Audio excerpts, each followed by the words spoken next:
प्यार से कहना धन निरंकार जी। आज के युग में इंसान के अंदर जो सबसे बड़ी खामी देखने को मिल रही है सो विद्या का मद है।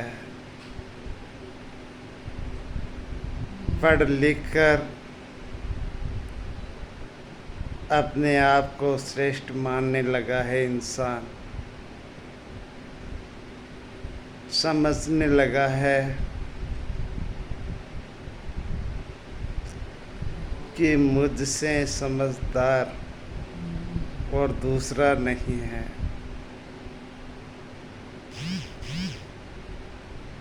छोटे छोटे बच्चों में भी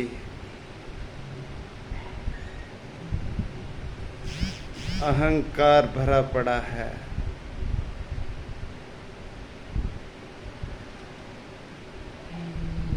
छोटे छोटे बच्चे भी माँ बापों से भी कह देते हैं,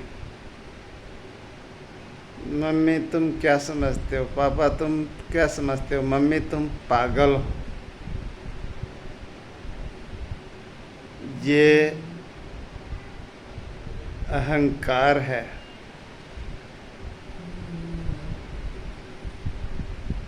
इसलिए प्राचीन काल की तुलना में आज इंसान शक्तिहीन होता जा रहा है।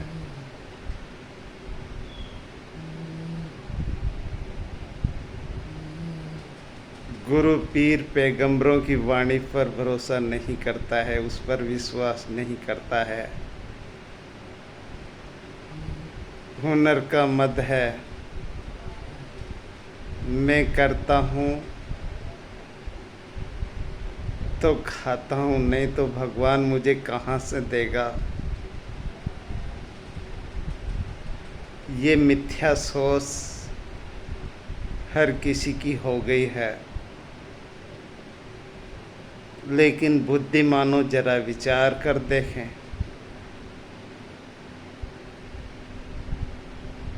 क्या श्वास भी तुम अपनी मर्जी से लेते हो?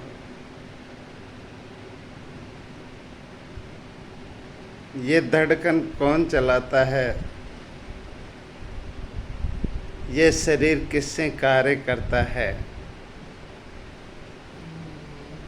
इसके अंदर पावर किसका है?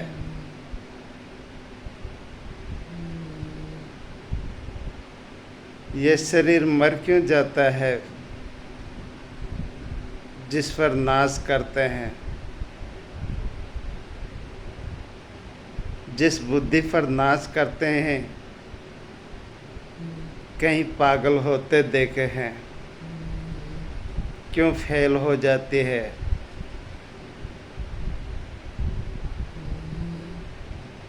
जिस ताकत पर घमंड करते हैं सो ताकत पल में क्यों चली जाती है? बीमार पड़ने पर शक्तिहीन क्यों हो जाते हैं?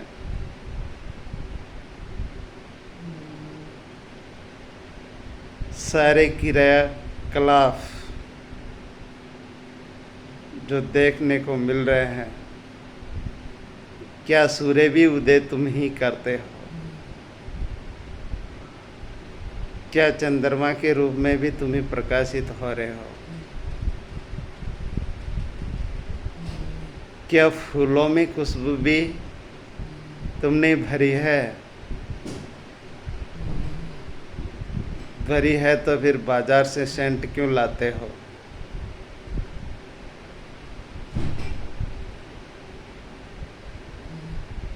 जो असली वस्तु बनाई है, जो चीज़ें बनाई हैं, वो परमात्मा ने बनाए हैं। आज एक दांत गिर जाता है, ओरिजिनल दांत नहीं बना सकता इंसान। आँख का बाल भी गिर जाता है तो असली नहीं लगा सकता इंसान। जिस दौलत पर नाज करते हो, जिन बालों पर नाज करते हो कि इनसे सुंदरता है, तो फिर बाल गिर क्यों जाते हैं? बड़े बड़े धनवान गंजे क्यों हो जाते हैं? मिथ्या अहंकार के कारण। ये अहंकार इसलिए बढ़ता जा रहा है क्योंकि गुरु पीर पैगंबरों की जो सिखलाई है उसको गौण समझने लगे हैं। उनसे आस्था चली गई है, अहंकार है, मैं करता हूँ तो खाता हूँ। लेकिन करेगा कैसे? शरीर काम करेगा तभी तो ना। कहीं के हाथ काट दिए जा रहे हैं तो कहीं के पैर काट दिए जा रहे हैं बीमारी के कारण। फिर क्यों खो देता है ये अपने अंग? इन बातों का जवाब इसके पास नहीं है। आज के युग में निरंकारी मिशन में जो ज्ञान करवाया जा रहा है, जो परमात्मा का ज्ञान दिया जाता है, वो कोई अंधविश्वास नहीं, अंधश्रद्धा वाली वस्तु को नहीं बताया जाता है, बल्कि प्रैक्टिकल साइंस की तरह ज्ञान है, जिसके लिए गीता में लिखा गया है, नैनम छिन्दन्ति शस्त्राणि नैनम दहति पावक न च चैनम क्लेदयन्त्यापो न शोषयति मारुतः। इसको निरंकारी मिशन में प्रैक्टिकल करवाया जाता है कि ये अमुक वस्तु है जो कटती नहीं है। अब हथियार चला के देख लो, जलती नहीं है। माचिस की तुल्ली जला के देख लो, तुल्ली जला के पेट्रोल डाल के देख लो,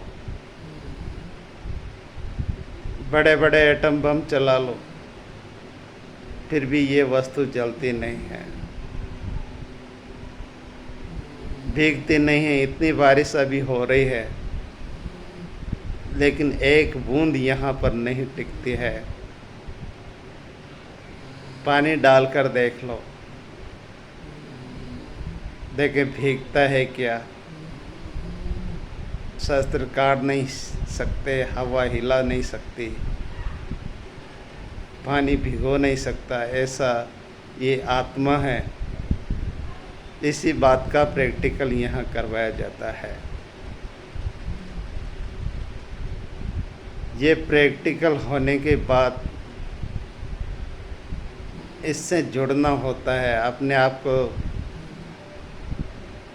जोड़ना होता है, अपने विश्वास को मुकब्बल करना होता है। ये आत्मा जो शरीर में निवास करती है, ये इसी परमात्मा का अंश है। ईश्वर अंश जीव अविनाशी, चेतन सहज अमल सुखराशि। ये ईश्वर का ही अंश है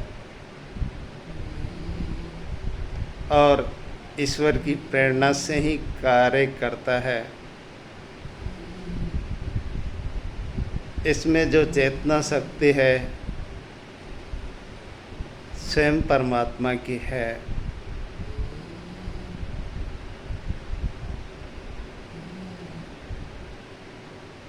लेकिन इस बात पर इंसान विश्वास नहीं करता है। आज इसने दुनिया भर की चीज़ें जानी हैं, जिन दुनिया भर की खोज की है, आविष्कार किए हैं, लेकिन इसका विश्वास नहीं तो अपने आप पर नहीं है।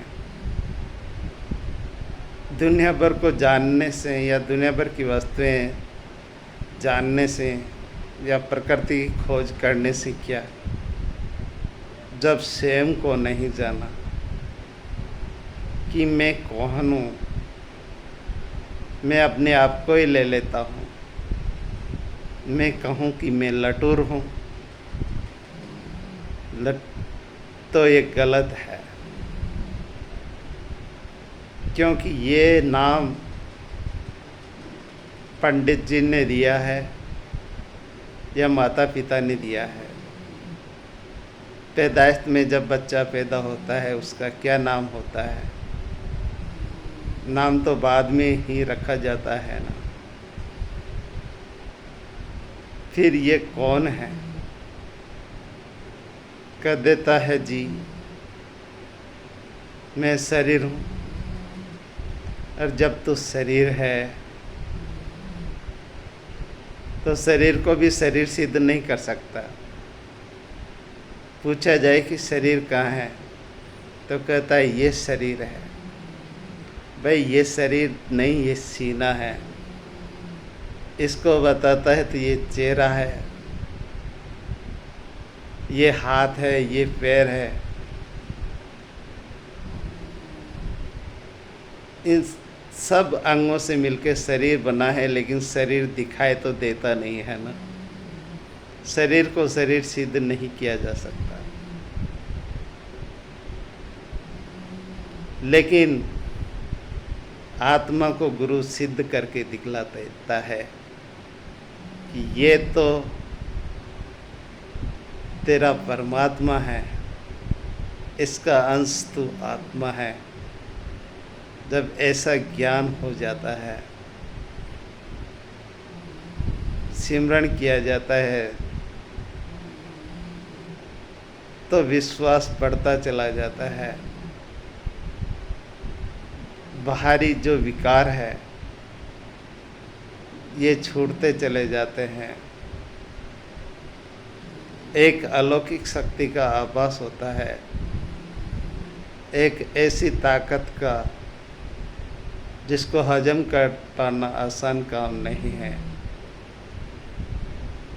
ऐसा एक तेज, ऐसा बल शरीर के अंदर महसूस होता है। जो कोई चेतन होकर सिमरन करता है, सिमरन का मतलब नाम रटना नहीं है, याद करना है, निज स्वरूप को याद करना है। इस आत्मा को, इस परमात्मा की याद दिलानी है, क्योंकि ये बार बार भूखता है। 5 मिनट मन को नहीं रोक पाता है इंसान। 5 मिनट में तो मन पता नहीं कहाँ कहाँ चला जाता है। नाम जपेगा, मन इधर उधर घूमता रहेगा। रटन नहीं करने, जुड़ना है। जुड़ने के लिए 2 नाम ही काफ़ी है। तू ही निरंकार, मैं तेरी शरण हूँ, मुझे बख्श लो। तू ही निरंकार, मैं तेरी शरण हूँ, मुझे बख्श लो। बस इतना कहा और स्मृति आ गई, याद आ गया। याद है सो आबाद है, भूल गए बर्बाद है। प्यारे सजनों, जिन्होंने ज्ञान पाया है गुरु से, मुबारक है। जिन्होंने नहीं पाया है वो भी इसका अनुभव गुरु से प्राप्त करें। आज गुरुओं के नाम पर भी बाढ़ आ रही है। जो कान में मंत्र फूंक देता है गुरु नहीं है। जो कर्म धर्म समझाता है, कर्मकांड समझाता है, कर्मकांड करवाता है, गुरु नहीं है। सब ग्रंथ पंथ छुड़ा करके ईश्वर से नाता जोड़ दिया। ऐसे करी गुरुदेव दिया, मेरा मोह का बंधन तोड़ दिया। जो मौका से कर देते हैं, गुरु के गुण हुआ करते हैं, समदृष्टि शीतल सदा, अद्वैत जाकी चाल। ऐसा सतगुरु कीजिए जो छिन्मय करे निहाल। गुरु समदृष्टि होता है, शीतल स्वभाव होता है, नम्रतावान होता है। गुरु के अंदर अहंकार नहीं होता है। अद्वैत जैकी चाल, द्वैत में ये माया आती है, ये संसार, ये दर्शे जगत आता है जो आंखों से दिखाई पड़ता है। अद्वैत जो एक है, जो दिखाई नहीं पड़ता है, जिसको देखा नहीं जा सकता है, अनुभव किया जा सकता है, अद्वैत का ज्ञान करवाता है, जो पूरा सद्गुरु होता है। कर्म धर्म से नहीं जोड़ता है और कर्म धर्म से ईश्वर मिलता भी नहीं है। गुरु की कृपा से ही इसका अनुभव प्राप्त होता है। ये तो पहले भी अंगसंग था, आज भी अंगसंग है, आगे भी अंगसंग रहेगा। मछली जल के अंदर रहती है, लेकिन उसको ये ज्ञान नहीं कि ये जल है। बस ये ज्ञान भी ऐसे हैं, अज्ञानता का पर्दा पड़ा हुआ है। अपने आप को ये किसी नाम से जोड़ता है, शरीर से जोड़ता है, अपने आप को कुटुंब परिवार से जोड़ता है, जाति पाति से जोड़ता है, वर्णाश्रम से जोड़ता है। जात पात पूछे ना कोई, ब्रह्म भजे सो ब्राह्मण होई। यहाँ जाति पाति का कोई स्थान नहीं है। ज्ञान को पाने में केवल गुरु की आवश्यकता होती है। सज्जनों, अलौकिक वस्तु को जाने, जो इस लोक और परलोक से भी परे है, उसका बोध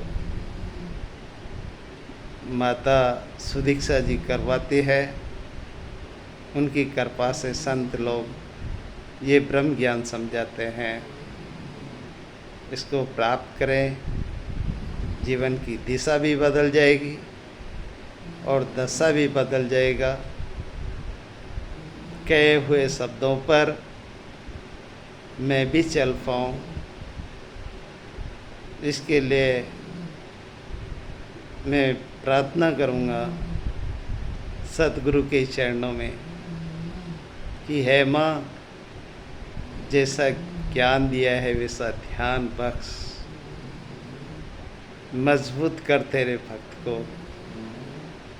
कोई दुखिया फुकिया नहीं रहे, कोई कमज़ोर न रहे। इन्हीं शब्दों से मैं समय याचना करता हूँ। प्यार से कहना जी, धन्य निरंकार जी।